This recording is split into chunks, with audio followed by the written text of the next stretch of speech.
وَلَقَدْ يَسَّرْنَا الْقُرْآنَ لِلذِّكْرِ فَهَلْ مِن مُّدَّكِرٍ اللہم صلی علی محمد وآل محمد اعوذ باللہ من الشیطان اللعین الرجیم بسم اللہ الرحمن الرحیم وصلی اللہ علی محمد وآلہ الطاہرین اللہم صلی علی محمد وآل محمد وعجل فرجہم۔ مومنین کے سامنے قرآن مجید فرقان حمید کے 14ویں سپارے کے جو اہم پیغامات ہیں اس کو لے کر آپ کے سامنے حاضر ہوئے ہیں۔ سب سے پہلے پروردگار عالم سے اس ماہ صیام کے تصدق دعا ہے کہ پروردگار عالم ہم سب کی عبادات و طاعات کو اپنی بارگاہ میں قبول و منظور فرمائے۔ پروردگار ہم سب کے جو روزے ہیں اسے اپنی بارگاہ میں قبول و منظور فرمائے۔ پروردگار عالم ہماری تلاوت قرآن کو اپنی بارگاہ میں قبول و منظور فرمائے، اور پروردگار عالم ہمارے لیے ان عبادتوں کے تفضل میں اور اس عبادتوں کے تصدق میں پروردگار جلد از جلد ہمارے وقت کے امام کا دیدار ہمیں نصیب فرمائے۔ صلوات پڑھیے محمد وآل محمد۔ اللہم صلی علی محمد وآل محمد وعجل فرجہم۔ ناظرین محترم، قرآن مجید فرقان حمید کا جو 14واں سپارہ ہے اس کا آغاز سورہ مبارک ہجر سے ہوتا ہے۔ دیکھیے ابتدائی آیت میں پروردگار عالم ارشاد فرما رہا ہے، بسم اللہ الرحمن الرحیم، الف لام را تلک آیات الکتاب وقرآن مبین ربما یود الذین کفروا لو کانوا مسلمین۔ پروردگار عالم بیان فرما رہا ہے کہ الذین کفروا، کہ جن لوگوں نے کفر اختیار کیا ہے، جن لوگوں نے حقیقت کا انکار کیا ہے، وہ چاہتے ہیں کہ وہ اسلام لے آتے، ان کے دل میں یہ غرض ہے، یہ مقصد ہے کہ وہ اسلام لے آئیں، لیکن یہ فطری خواہش کے آگے، طبیعت کے موانع، حب دنیا، حب مال، صاحبان حق و حقیقت کی عداوت، یہ ایسی رکاوٹیں اور ایسے موانع ہیں جو انہیں اسلام سے مشرف ہونے نہیں دیتی۔ اب دیکھیے اس اگلی آیت میں جو تیسری شمارے کی آیت بنے گی، اس میں پروردگار عالم صاحبان ایمان سے ارشاد فرما رہا ہے کہ ذرہم یاکلوا ویتمتعوا ویلہمہم الامل فسوف یعلمون، کہ اے حبیب اور اے مسلمانوں، آپ انہیں چھوڑ دیجئے، ذرہم، انہیں رہا کر دیجئے، انہیں آزاد چھوڑ دیجئے، ان کی فکر اور ان کا اعتنا کرنا چھوڑ دیجئے۔ وہ کیا کریں؟ یاکلوا ویتمتعوا، یعنی وہ کھانا کھائیں اور وہ اس دنیا کی اس ظاہری لذتوں سے جو ہے وہ متلذذ ہوں اور اس سے جو ہے وہ سیراب اور سیر ہوں۔ کیوں یہ کہہ رہا ہے؟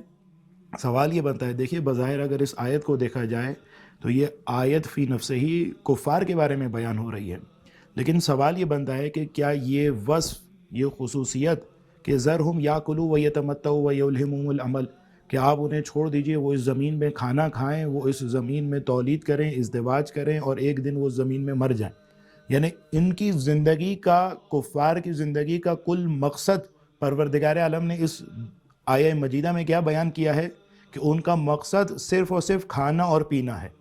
اب سوال تو یہ ہمارے لیے بھی بنتا ہے کہ کیا پروردگار عالم سے ہم پوچھیں کہ پروردگار صحیح بات ہے کہ تو نے یہ خصوصیت کفار کے لیے بیان کی ہے، لیکن کیا جو افراد اپنے آپ کو مسلمان کہتے ہیں کہ کیا ان کے اندر بھی یہ خصوصیت ہو سکتی ہے؟ نہیں ہو سکتی؟ یہ سوال تو بنتا ہے نا۔ یعنی ہماری زندگی کا کل مقصد کیا ہے؟ پہلے بچے تھے، بچپنے میں تھے، جوان ہوئے، تعلیمی مرحلہ شروع ہوا، تعلیم کیوں حاصل کر رہے ہیں؟ تاکہ روزگار اچھا مل جائے۔ روزگار اچھا کیوں چاہیے؟ تاکہ ازدواجی زندگی اچھی ہو جائے۔ ازدواجی زندگی کے بعد تولید نسل، تولید نسل کے بعد پھر انہیں پڑھائیں گے تاکہ وہ ہمارے لیے ہمیں کما کر دیں اور ہمارے بڑھاپے کا سہارا بنے، اور پھر ہم ایک دن مر جائیں گے۔ دین سے ہمارا کتنا تعلق ہے؟ ماہ محرم کے 10 دن یا 2 مہینہ 8 دن، یا ماہ مبارک رمضان کے 30 دن، یا ان مختصر دنوں میں جن میں صاحبان ایمان جو ہے وہ زیارات و عتبات عالیات سے مشرف ہوتے ہیں۔ یعنی ہمارا دین سے تعلق بس اسی حد تک ہے۔ کیوں؟ کیونکہ ہمارا مقصد ہی نہیں ہے۔ ہمارا مقصد کیا ہے؟ پیسہ کمائیں، پیسہ خرچ کریں، پیسہ خرچ کر کے اور پیسہ کمائیں، پھر اور پیسہ خرچ کریں، اور اسی طریقے سے یہ چرخہ چلتا رہے۔ یہ جو خصوصیت پروردگار عالم کفار کے بارے میں بیان کر رہا ہے، کیا یہ ہمارے اندر نہیں پائی جاتی؟ یعنی زندگی میں کوئی مقصد نہیں ہے. اچھا مقصد ہے, کیا مقصد ہے؟ مقصد یہ ہے کہ بھائی ہمیں اچھی نوکری مل جائے. مقصد ہے, کیا مقصد ہے؟ بڑا گھر ہو جائے. مقصد ہے گاڑی مل جائے. مقصد ہے شہرت مل جائے. مقصد ہے تعلقات بن جائے.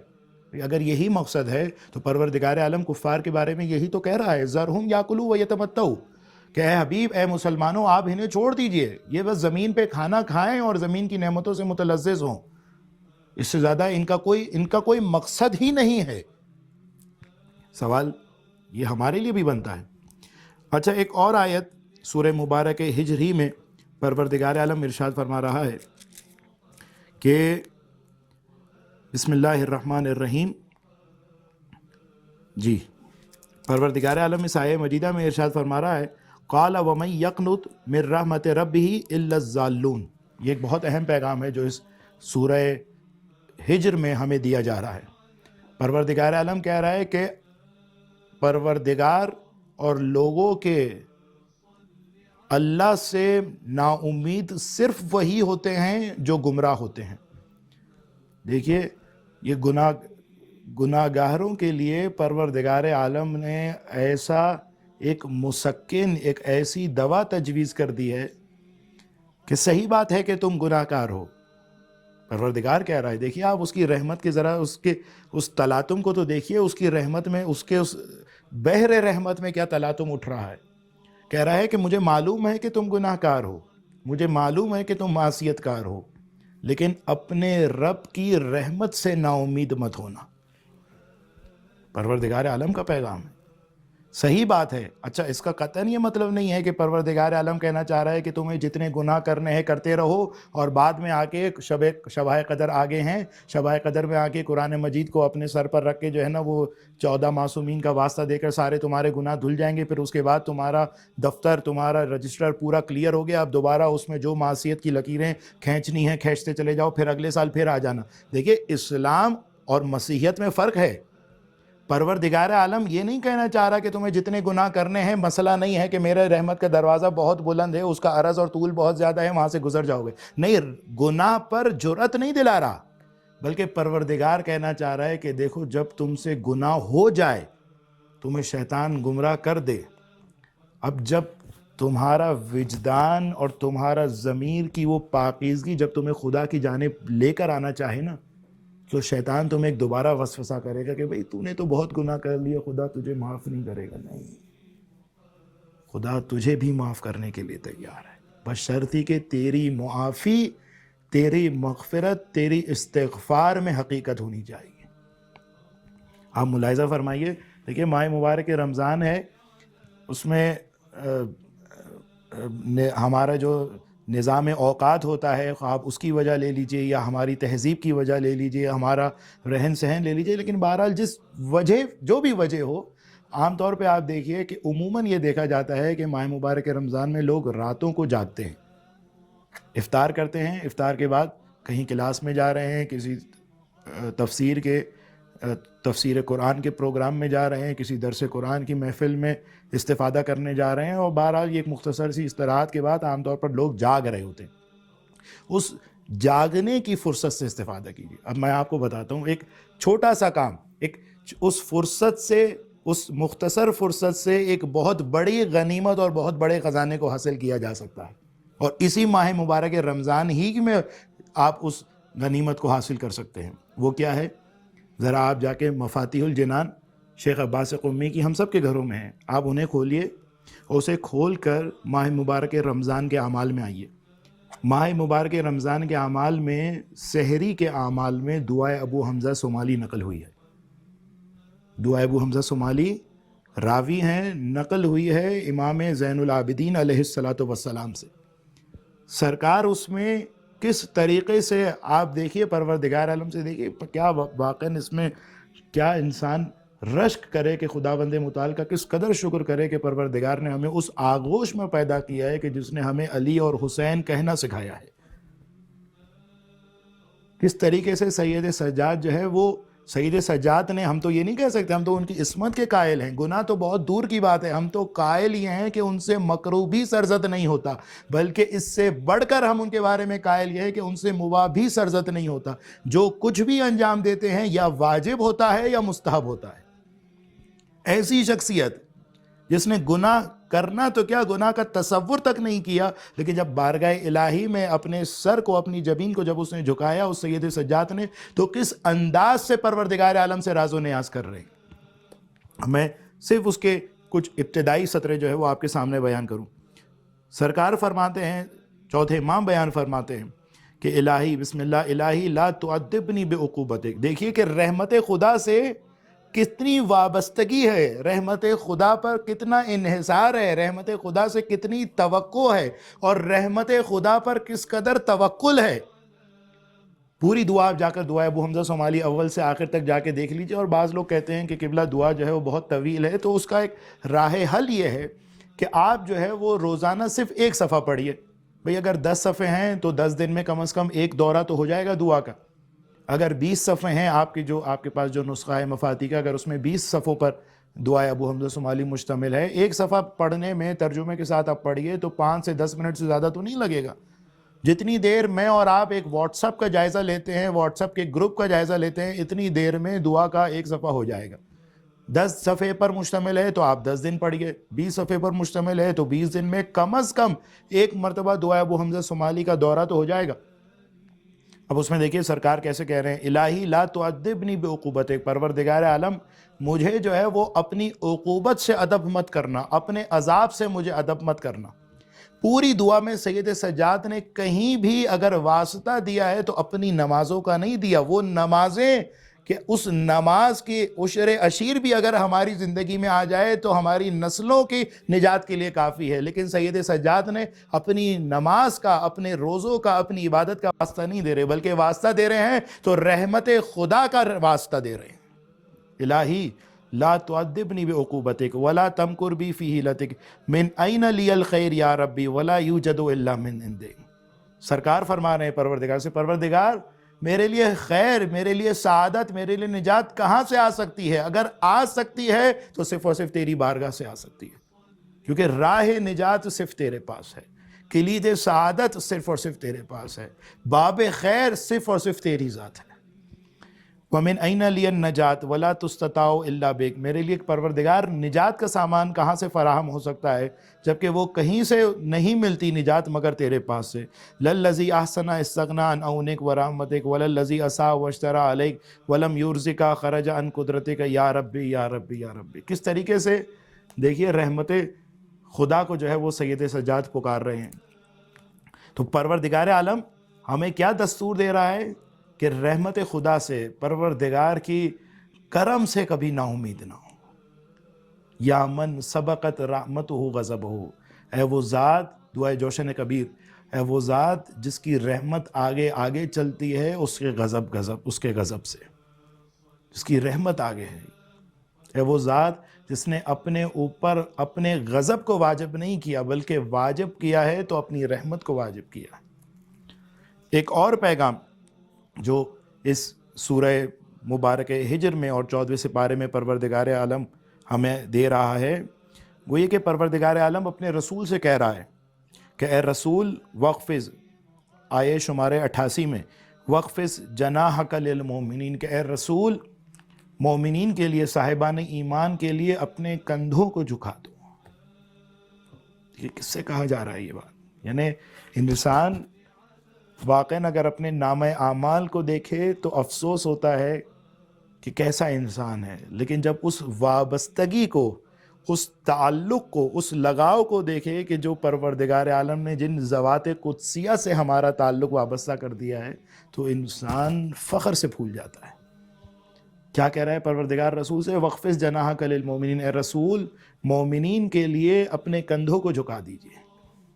آج آپ میں سے کتنے لوگ ہیں کہ جو مومنین کے لیے محض اس بات پر کہ یہ مومن ہے، کسی اور بات پر نہیں، کیونکہ بعض دفعہ عناوین جم ہو جاتے ہیں۔ ایک مرتبہ مومن بھی ہوتا ہے میرا بھائی بھی ہوتا ہے، مومن بھی ہوتا ہے میری برادری کا بھی ہوتا ہے، مومن بھی ہوتا ہے میرا پڑوسی بھی ہوتا ہے۔ ان باتوں کو چھوڑ دیجئے، صرف مومن ہونے کی بنیاد پر خواہ وہ میرا بھائی ہو یا میرا بھائی نہ ہو، خواہ وہ میری برادری کا ہو یا میری برادری کا نہ ہو، خواہ وہ میرے علاقے کا، میرے شہر کا ہو یا میرے شہر کا نہ ہو، محض اس بنیاد پر کہ وہ مومن ہے۔ ہم میں سے کتنے لوگ راضی ہیں کہ اپنے کندھوں کو اور اپنی وہ نعمتیں جو پروردگار عالم نے ہماری زندگی میں شامل حال رکھی ہے، ہم ان نعمتوں کا کچھ حصہ کم از کم اس مومن کو دینے کے لیے راضی ہوں۔ اب آپ دیکھیے چھٹے امام، امام جعفر صادق علیہ الصلوۃ والسلام، صلوات پڑھیے محمد و آل محمد پر، اللہم صلی علی محمد و آل محمد وعجل فرجہم۔ سرکار دیکھیے بہت عجیب تعبیر ہے، بہت عجیب تعبیر۔ چھٹے امام اپنے صحابی سے کہہ رہے ہیں کہ یا خیثمہ ابلغ من تری من موالین السلام، کہ اے خیثمہ ہمارے جن چاہنے والوں سے تم ملاقات کرو انہیں میرا سلام پہنچا دینا۔ وَأَوْصِهِمْ بِتَقْوَى اللَّهِ الْعَظِيمِ، اور انہیں پروردگار عالم کی پرہیزگاری کی وصیت کرو اور تلقین کرو، اور تلقین کرو اس بات کی کہ وَأَنْ يَعُودَ غَنِيُّهُمْ عَلَى فَقِيرِهِمْ، کہ مومنین میں سے، ہمارے چاہنے والوں میں سے جو غنی ہے وہ فقیر کی پرواہ کرے۔ میں اپنے جو تبلیغی تجربات ہیں اس میں سے آپ کو صرف اس کے ایک واقعہ اور ایک مشاہدہ اس میں سے بیان کروں۔ وہ یہ کہ عام طور پر صاحبان ایمان جو ہیں وہ زیارتوں پر آتے ہیں، مشہد آتے ہیں، قم آتے ہیں، کربلا نجف جاتے ہیں، تو اس میں سے کچھ ظاہر سی بات ہے کہ ایک کاروان میں بھی جو ہے وہ جس طریقے سے معاشرے میں ہم طبقاتی نظام دیکھ رہے ہوتے ہیں، اسی طریقے سے کاروان میں بھی جو ہے وہ طبقاتی نظام مکمل طور پہ جلوہ افروز ہوتا ہے۔ کچھ غریبوں کے کاروان ہوتے ہیں، کچھ متوسط طبقے کے کاروان ہوتے ہیں، کچھ امراء کے اور اشرافیہ کے کاروان ہوتے ہیں۔ بہرحال تو کچھ کاروان دیکھنے کا مشاہدہ ہوا، بہرحال تو اس میں یہ دیکھا کہ وہ کاروان والے نیاز کر رہے ہیں، تبرک کر رہے ہیں۔ باہر سے کسی دکان سے گئے، چاکلیٹ کا، چپس کا، جوس کا، دودھ کا کوئی بھی ڈبہ لائے اور نیاز بانٹ رہے۔ کس میں بانٹ رہے ہیں؟ اپنے کاروان والوں میں، اس کاروان کے لوگوں میں، توجہ کیجیے گا، اس کاروان کے لوگوں میں نیاز بانٹ رہے ہیں کہ جس کاروان کے ایک وقت کے کھانے میں بوفے لگا ہوتا ہے اور اس بوفے میں 15 انواع و اقسام کے کھانے بچھے ہوئے تھے۔ 15 انواع و اقسام کے، کیا گوشت، کیا مرغی، کیا سبزی، کیا دال، ہر قسم کی غذا جو ہے وہ اس کاروان کے جو شرکاء تھے، جو اس کے لوگ تھے کاروان والے، ان کے لیے وہ بوفے میں فراہم تھی وہ غذا۔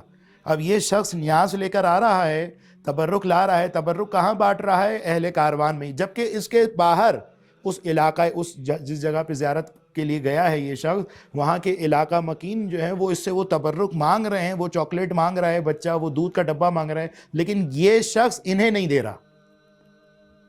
یعنی میں بالکل اس کی تشبیہ دوں تو ایسا ہے کہ پیسہ جو ہے وہ ایک ہی طبقے میں گھوم رہا ہے۔ اب اگر یہ دیکھیں، اس نے تو مولا کے لیے نیاز کرنی تھی نا، اور جو مانگ رہے تھے وہ کوئی ناصبی تو نہیں تھے، وہ بھی مولا کے چاہنے والے ہی تھے۔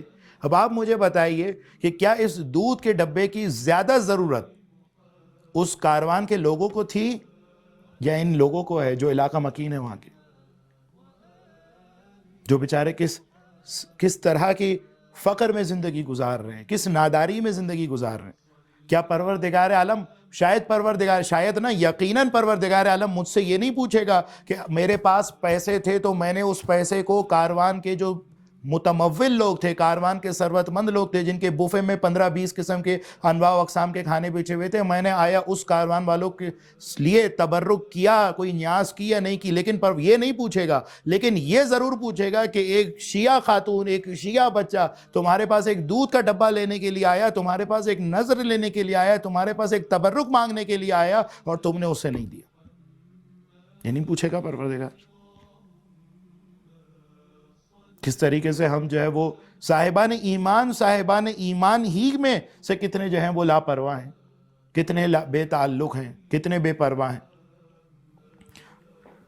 پھر امام کہہ رہے کہ وَقَوِيُّهُمْ عَلَى ضَعِيفِهِمْ، ان کا جو قوی ہے، جو صاحبان ایمان میں سے قوی ہے، وہ ضعیف کی پرواہ کرے، اس کے لیے فکر مند ہو۔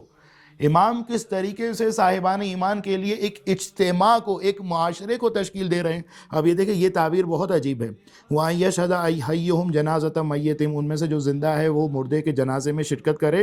وَأَن يَتَلَاقُوا فِي بُيُوتِهِمْ، اور مومنین ایک دوسرے کے فی بیوتہم ایک دوسرے کے گھر میں جا کر ملاقات کریں. فَإِنَّ لُقِيَّ بَعْضِهِمْ بَعْضًا حَيَاتٌ لِأَمْرِنَا، اس لیے کیونکہ ان میں سے بعض کا بعض سے ملنا ہمارے امر کو زندہ کرنے کا سبب بنتا ہے. کتنے لوگ ایسے ہیں کہ اگر ان کے گھر میں ایسے ہی کوئی ملنے کے لیے چلا جائے تو وہ دروازہ کھول لیں گے، وہ چائے پیش کر دیں گے. بلکہ حد تو یہ ہے، افسوس کے ساتھ کہنا پڑتا ہے، کہ ایک مومن جو آشنا نہ ہو، جاننے والا نہ ہو، اس کی تو ہم بحث نہیں کرتے. حتیٰ سگا بھائی، سگی بہن اگر ایک مومن کے گھر میں چلے جائے تو وہ جس کا گھر ہے وہ پوچھتا ہے کہ کیا کام ہے جو میرے گھر پہ آئے ہو. ایسا ہے آپ کے معاشرے میں؟ مجھے بتا دیجئے. نہیں. کوئی آ جائے آپ کے یہاں ایسے ہی ملنے کے لیے، آپ نے مدعو نہ کیا ہو، اس نے کہا ہو کہ بھائی میں ایسے ہی گزر رہا تھا، میں نے سوچا آپ سے حوال پرسی کر لوں، اس لیے آپ سے ملنے کے لیے آیا ہوں، آپ کے ساتھ ایک چائے پی لوں، آپ کے ساتھ تھوڑا گپ شپ کر لوں، آپ کی خیریت دریافت کر لوں، اس لیے آپ سے ملنے کے لیے آیا ہوں. تو وہ پوچھے گا کہ آپ کیوں آئے، خیریت کیا کام ہے، خیریت کا کیا مطلب ہوتا ہے، یہاں پر آپ سے ملنے کے لیے آیا ہے، آپ کی احوال پرسی کے لیے آیا ہے. امام کہہ رہے ہیں اپنے صحابی کے، کیونکہ مومنین کا ایک دوسرے کے گھر میں جا کر ملنا ہمارے امر کے زندہ ہونے کا سبب بنتا ہے. کہ ہم اتنے غریب ہو گئے ہیں کہ ایک مومن میرے گھر پر آئے تو میں اس کو چائے نہیں دے سکتا. رسول سے پروردگار عالم کہہ رہا ہے کہ اے رسول وقفز جناحک للمومنین، کہ رسول اپنے کندھوں کو مومنین کے لیے جھکا دو. بہرحال یقیناً اس پارے میں بہت سے اور بھی پیغامات ہیں، لیکن دائرہ وقت کی تنگی کو محسوس کرتے ہوئے اس گفتگو کو یہیں پر منقطع کرتے ہیں. پروردگار عالم سے دعا گو ہیں کہ پروردگار ہم نے جو کچھ کہا، جو کچھ سنا، ہمیں اس پہ صحیح معنی میں عمل کرنے کی توفیق عنایت فرمائے. پروردگار عالم سے دعا گو ہیں پروردگار تجھے اس ماہ صیام کا، ماہ مبارک کا واسطہ دیتے ہیں، اس مہینے کا واسطہ دیتے ہیں پروردگار، کہ جو مہینہ تیری ذات سے منسوب ہے، تیری مغفرت سے، تیری رحمت سے، تیرے کرم سے منسوب ہے. پروردگار اس مہینے کا واسطہ دیتے ہیں جس میں تو نے سب سے عظیم کتاب کو نازل کیا ہے. پروردگار ہمارے تمام اگلے پچھلے گناہوں کی بخشش فرما. پروردگار صاحبان ایمان اس دنیا میں جہاں جہاں بھی ہیں ان کی جان مال عزت آبرو کی حفاظت فرما. پروردگار مظلومین کی نصرت فرما. پروردگار ظالمین اگر قابل ہدایت نہیں ہے تو انہیں نیست و نابود فرما. پروردگار علماء عالم کا سایہ ہم پہ دراز فرما، ظہور میں تعجیل فرما، ہمیں ان کے آوان انصار مددگاروں میں شمار فرما. ربنا تقبل منا انک انت السمیع العلیم وتب علینا انک انت التواب الرحیم. وآخر دعوانا ان الحمد للہ رب العالمین. اللہم صلی علی محمد وآل محمد. اللهم صل على